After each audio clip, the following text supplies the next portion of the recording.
సరేరా చిన్ను, కానీ ఇట్లా చేసి మంచిగా చదువుకో 10 బెటర్ కొట్టేయాలి.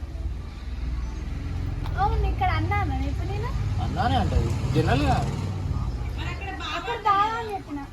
ఎక్కడ బావని చెప్పిన? అరే అవును కదా, ఒకసారి లెక్కలు వేసుకో, గలీజుకుంటది. అక్కడ షూటింగ్ అప్పుడు నేను లేను, నువ్వే చెప్పు. బావా అన్నది. బావా నీతో బావనే వచ్చి 4 days అవుతుంది బావా అన్న చెప్పు. మొత్తం తీసారు ప్రతి సారీ చెప్పాలనే. ఫైనల్ సీన్ నడుతుంది గైస్ ఇక్కడ టేక్. ఓకే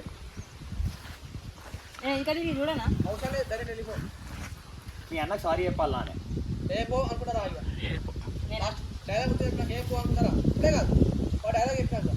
ఇప్పుడు వద్దా తిరగడం.